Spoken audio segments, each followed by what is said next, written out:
Hello दोस्तों, welcome to my YouTube channel teaching tutorial by Arpita. आज हम बात करेंगे ऑपरेशन सिंदूर के बारे में। आप सभी को पता होगा कि रिसेंटली एक ऑपरेशन किया गया है भारत के द्वारा, जिसका नाम दिया गया ऑपरेशन सिंदूर।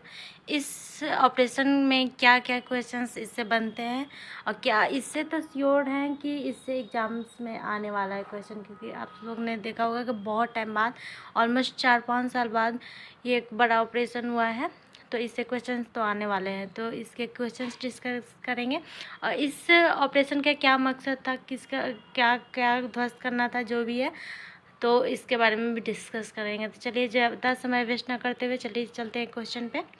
तो आज का पहला क्वेश्चन है, ऑपरेशन सिंदूर का संबंध किससे है? तो इसके ऑप्शंस है, ऑप्शन ए लाल चौक हमला, ऑप्शन बी पहलगाम हमला, ऑप्शन सी पुलवामा हमला, ऑप्शन डी इनमें से कोई नहीं। तो इसका सही जवाब है ऑप्शन बी पहलगाम हमला।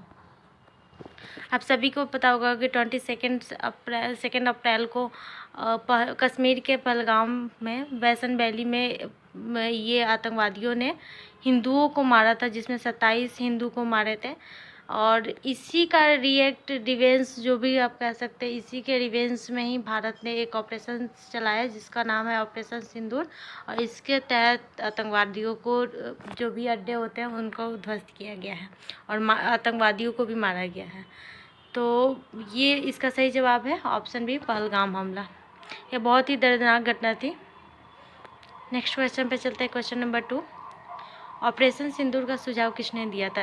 इसके ऑप्शन से, ऑप्शन ए भारतीय सेना, option B Amit Shah, option C Rajnath Singh, option D Narendra Modi. तो इसका सही जवाब है D, option D Narendra Modi. आप सभी को पता है कि नरेंद्र मोदी हमारे प्रधानमंत्री हैं और ये मतलब ठीक है, हमारे जो भी ये हमारे लिए बहुत प्रोटेक्ट करते हैं, मतलब अपने देश के हित में बहुत ही अच्छा डिसीजन लेते हैं और हमें इनके जो भी डिसीजंस होते हैं उसका सम्मान भी करना चाहिए। देखिए क्या होता है कि हर देश का पीएम, कोई भी नेता हो जो अच्छा लीडर होता है, उनको सम्मान करना चाहिए। तो नेक्स्ट क्वेश्चन पे चलते हैं, क्वेश्चन नंबर 3। ऑपरेशन सिंदूर का लक्ष्य क्या था? तो इसके ऑप्शंस है, ऑप्शन ए पाकिस्तान में स्थित आतंकी ढांचे, ऑप्शन बी पीओके में स्थित आतंकी ढांचे, option C ANB, option D Pakistani सेना। तो इसका सही जवाब है ऑप्शन सी ANB। देखिए इसका ऑपरेशन का टारगेट ये नहीं था कि सिर्फ पाकिस्तान में जो आतंकवादी ठिकाने थे उसको ख़त्म करना, नहीं। इसका जो POK है, यानी POK है पाकिस्तान ऑक्यूपाइड कश्मीर, जो कश्मीर का कुछ हिस्सा पाकिस्तान ने ऑक्यूपाइड कर दिया है, उसमें भी इसके आतंकवादी ठिकाने हैं, तो उसको भी ध्वस्त करना था। इसका ऑपरेशन सिंदूर का मकसद था इसको भी, इसमें भी जो आतंकवादी ठिकाने थे उसको भी ध्वस्त करना, जो भी आतंकवादी थे उसको मारना। तो इसका सही जवाब है option C ANB। Next question पे चलते हैं, क्वेश्चन नंबर 4। ऑपरेशन सिंदूर के तहत आतंकवादियों के कितने ठिकानों पर हमला किया गया? तो इसके ऑप्शन है, option A 5, option B 6, option C 7, option D 9। तो इसका सही जवाब है ऑप्शन डी 9। आप सभी ने न्यूज़ चैनल में देखा होगा कि ऑपरेशन सिंदूर के तहत पाकिस्तान के 9 आतंकवादी ठिकानों को ध्वस्त किया गया है। तो मैं ये 9 ठिकाने को मैं नाम बता देती हूँ। ये इसका पहला है मुजफ्फराबाद, इधर बाग है, गुलपुर, कोटली, सियालकोट, भीमबेर, मुरीदके, चक अमरू और लास्ट है भावलपुर। तो ये 9 आतंकवादी ठिकाने जिसको भारत ने ऑपरेशन सिंदूर के तहत तबाह किया है। और ये किस ग्रुप का था, मैं उसका जो नाम बता देती हूँ, कभी कभी एग्जाम में ये सब पूछ भी लेता है। तो इसका पहला है मरकज़ सुभान अल्लाह बहावलपुर, जैसे मोहम्मद का ठिकाना था। दूसरा है मरकज़ तैयबा मुरीद के, लश्कर ए तैयबा का मुख्यालय था। और तीसरा है सरजल टेहरा कला, जैसे मोहम्मद का अड्डा था यहाँ पे। और चौथा है ममूना जोया सियालकोट, हिजबुल मुजाहिदीन का ठिकाना था। पांचवा है मरकज़ अहले हदीस बरनाला, लश्कर ए तैयबा का अड्डा था यहाँ पे। मरकज़ अब्बास कोटली, जैसे मोहम्मद का केंद्र था। और सातवां है मस्कर रहील शहीद कोटली, हिजबुल मुजाहिदीन का प्रशिक्षण शिविर था यहाँ पे। और आठवां सवाई नाला कैंप मुजफ्फराबाद, लश्कर ए तैयबा का आतंकी शिविर था। यहाँ पे 9 है सैयदना बिलाल कैंप मुजफ्फराबाद जैश ए मोहम्मद का संचालन किया था। ये 9 आतंकवादी ठिकाने थे जिनका ग्रुप था जो भी, तो इसको ऑपरेशन सिंदूर के तहत तबाह किया गया है। नेक्स्ट क्वेश्चन पर चलते हैं। क्वेश्चन नंबर 5, ऑपरेशन सिंदूर कब लॉन्च किया गया? तो ये बहुत इंपॉर्टेंट क्वेश्चन होने वाला है, क्योंकि इसमें ना लोग 6 और 7 में कंफ्यूज हो रहे हैं। तो ये मुझे लग रहा है कि किसी ना किसी एग्ज़ाम में तो ऐसा कन्फ्यूजन क्वेश्चन तो पूछता ही है एग्ज़ाम में, और ऐसा क्वेश्चन तो ज़रूर आने वाला है। तो इस क्वेश्चन को आप VVI बोल सकते हैं, क्योंकि ये देखने में भले आप लोग को लगता है कि ईजी है EGL, कभी कभी यही सब क्वेश्चन एग्ज़ाम में कन्फ्यूज कर देता है। तो इसके ऑप्शन से ऑप्शन ए 6 मई, ऑप्शन बी 8 मई, ऑप्शन सी 7 मई, ऑप्शन डी इनमें से कोई नहीं। तो इसका सही जवाब है 7 मई।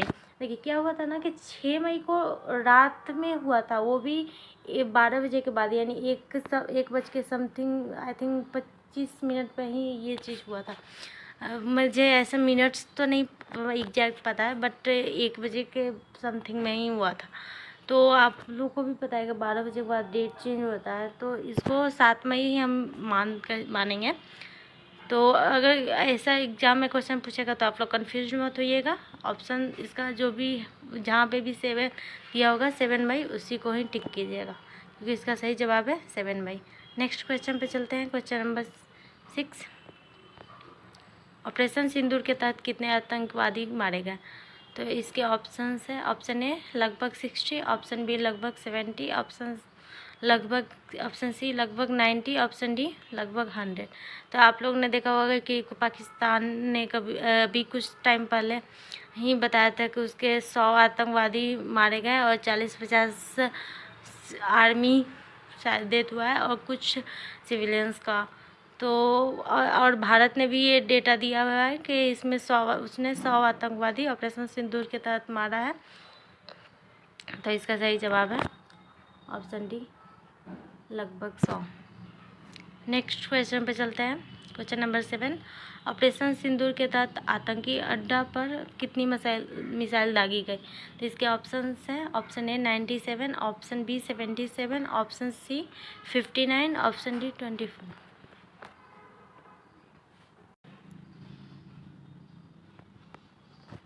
तो इसका सही जवाब है ऑप्शन डी 24। आप सभी को पता है कि ऑपरेशन सिंदूर के तहत 24 मिसाइल दागे गए हैं आतंकवादी अड्डे पे। नेक्स्ट क्वेश्चन पे चलते हैं। क्वेश्चन नंबर 8, ऑपरेशन सिंदूर के बाद प्रेस कॉन्फ्रेंस करके किसने जानकारी दी? तो इसके ऑप्शन है, option A wing commander Bhumika, option B विदेश सचिव Vikram Misri, option C colonel Sofia Qureshi, option D उपरोक्त सभी। आप लोगों ने देखा होगा कि न्यूजीलैंड में 7 मई को सुबह में ये जो 3 जो भी विंग कमांडर भूमिका, विदेश सचिव और कर्नल सोफिया कुरैशी ने एक प्रेस कॉन्फ्रेंस किया था और ये ऑपरेशन सिंदूर के बारे में जानकारी दी थी कि कितने आतंकवादी ठिकाने को मारा गया है। तो ये इसमें तीनों थे, जो विंग कमांडर भूमिका, विदेश सचिव विक्रम मिश्री और कर्नल सोफिया कुरैशी, ये तीनों थे। तो इसका सही जवाब होगा उपरोक्त सभी। ये मैं इनको पिक्चर दिखा रही हूँ, इनका पिक्चर है। जो लेफ्ट में है सोफिया कुरैशी, मिडिल में है विक्रम मिश्री और राइट में है भूमिका, विंग कमांडर भूमिका। देखिए विदेश सचिव क्या होते हैं? देखिए विदेश सचिव सेक्रेटरी जो है ये क्या होता है ना, भारत का जो भी इंटरनेशनल इश्यूज होता है, जैसे सपोज डेट मान लीजिए कि चाइना का कुछ इशू आ गया, तो वहाँ पे जो भी हमारे एम्बेसडर होंगे, जो भी हमारे देश के वहाँ पे राजदूत हैं, तो वो फर्स्ट कॉल करते हैं या फिर जो भी होता है बताते हैं, वो विदेश सचिव को ही बताते हैं। और विदेश सचिव यहाँ पे स्ट्रेटजी बनाते हैं कि उस इशूज़ को कैसे सॉल्व करना है, क्या प्रक्रिया है। तो ये सब कुछ जो विदेश सचिव होते हैं वही करते हैं। यानी आप सीधे तौर पर कह सकते हैं कि भारत के तरफ से जो भी इंटरनेशनल मुद्दों पर या फिर दुनिया से जो बात करता है वो विदेश सचिव ही होता है। जो भी इंटरनेशनल इश्यूज होंगे फर्स्ट इन्हीं के पास आता है। तो इसका सही जवाब है ऑप्शन डी उपरोक्त सभी। नेक्स्ट क्वेश्चन पे चलते हैं। तो विदेश सचिव कौन है? विक्रम मिश्री है। नेक्स्ट क्वेश्चन पे चलते हैं। और हमारा विदेश मंत्री कौन है, ये आप लोग को भी पता है, doctor S Jaishankar. Next question पे चलते हैं। क्वेश्चन नंबर 9, ऑपरेशन सिंदूर किसके द्वारा किया गया है? तो इसके ऑप्शन है ए, ऑप्शन ए थल सेना, ऑप्शन बी जल सेना, ऑप्शन सी वायुसेना, ऑप्शन डी उपरोक्त सभी। तो देखिए ये एक ऐसा अभी ऑपरेशन हुआ है हाल फिलहाल में, जो मतलब आप बोल सकते हैं 20-25 साल में, कि इसमें ना तीनों सेनाएं शामिल थी। आर्मी भी इसमें इंक्लूड थी, नेवी भी इसमें इंक्लूड थी, और एयरफोर्स तो थी ही थी। आप लोगों को भी पता है कि S-400 के ही वजह से आज हम भारत में ज़्यादा नुकसान नहीं हुआ, क्योंकि आप लोगों को पता है कि हमारे पास S-400 है, तो इसी के द्वारा ही हम भारत उतना नुकसान नहीं झेल पाया है। अगर ये नहीं रहता तो बहुत मुश्किल होता भारत को भी सर्वाइव, मतलब वहाँ से भी अटैक्स होते हैं। तो ये इस ऑपरेशन में तीनों सेनाएं शामिल थी, थल सेना, वायु सेना और जल सेना। तो इसका सही जवाब है ऑप्शन डी उपरोक्त सभी। और इसमें जो ये काफ़ी टाइम बाद ऐसा हुआ है कि इसमें तीनों सेनाएं शामिल हुई थी। 1971 में लास्ट हुआ था जिसमें तीनों सेनाएं शामिल हुई थी। 1971 भारत पाक युद्ध हुआ था, जिसमें बांग्लादेश को एक अलग देश बनाया गया था। तो उसमें भी आर्मी, नेवी और एयरफोर्स तीनों सेनाएं शामिल थी। उसके बाद जो भी युद्ध हुए थे जैसे कारगिल वगैरह, तो ऐसे युद्ध में सिर्फ आर्मी इन्वॉल्व थी, मतलब एयरफोर्स भी थी लेकिन उतना, मतलब ऐसे ये दोनों सेनाएं नहीं उतना इन्वॉल्व थी। कारगिल में सिर्फ आर्मी इन्वॉल्व थी, लेकिन ये ऑपरेशन में ये तीनों सेनाएं शामिल थी। तो इसका सही जवाब है ऑप्शन डी उपरोक्त सभी। नेक्स्ट क्वेश्चन पे चलते हैं। क्वेश्चन नंबर 10, UAV का फुल फॉर्म क्या है? तो इसके ऑप्शन है option A under cover air vehicle, option B unidentify air vehicle, option C unmanned aerial vehicle, option D ultimate armed vehicle. तो इसका सही जवाब है अनमैन्ड एरियल व्हीकल। इसमें क्या है ना कि अनमैन्ड क्या होता है, देखिए यूएवी एक अनमैन्ड एरियल व्हीकल एक ड्रोन है, जिसको जैसे एग्जांपल हम बोल सकते हैं कामिकाजी ड्रोन। जैसे हमने कौन से ड्रोन यूज़ किए हैं, तो कामिकाजी, ये सब एक आत्मघाती ड्रोन होते हैं। ये जहाँ पे गिरेंगे, जहाँ पे होंगे, ये अटैक यानी ब्लास्ट ही होगा।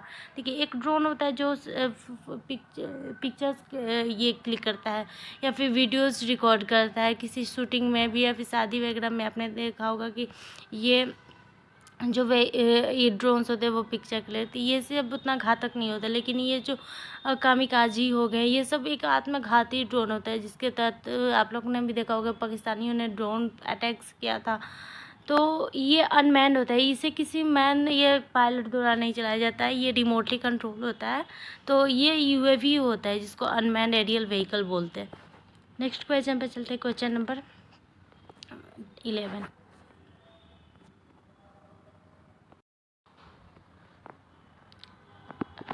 नेक्स्ट क्वेश्चन है क्वेश्चन नंबर 11, ऑपरेशन सिंदूर के तहत POK में स्थित आतंकियों के कितने ठिकाने तबाह किए गए? तो इसके ऑप्शंस हैं option A 1, option B 2, option C 3, option D 4। तो इसका सही जवाब है ऑप्शन सी 3। POK में 3 आतंकवादी ठिकाने को ध्वस्त किया गया है। नेक्स्ट क्वेश्चन पे चलते हैं। क्वेश्चन नंबर 12, देखिए मैंने ना कुछ मेजर ऑपरेशंस के क्वेश्चन भी इंक्लूड किया हुआ है, क्योंकि ये ऑपरेशन सिंदूर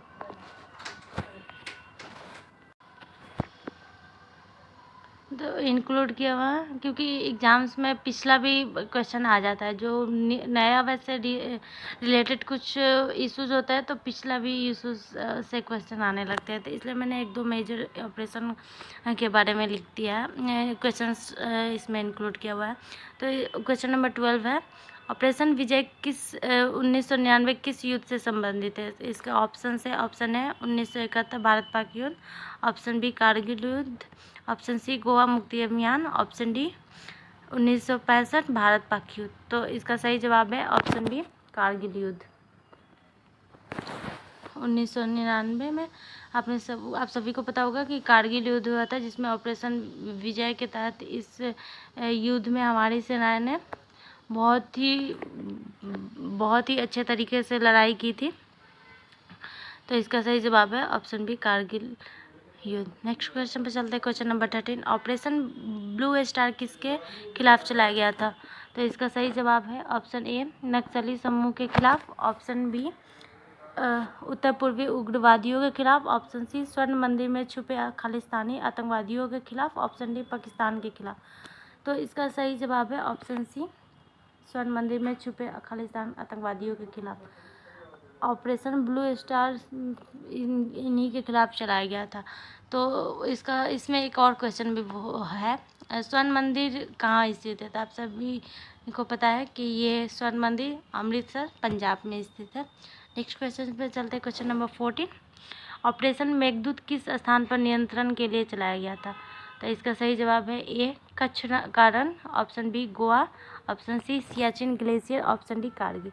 इसका सही जवाब है option C Siachen glacier. Next question पे चलते हैं और ये आज का आखिरी क्वेश्चन है। नेक्स्ट क्वेश्चन है 15। ऑपरेशन गंगा किस देश में फंसे भारतीयों के लिए चलाया गया था?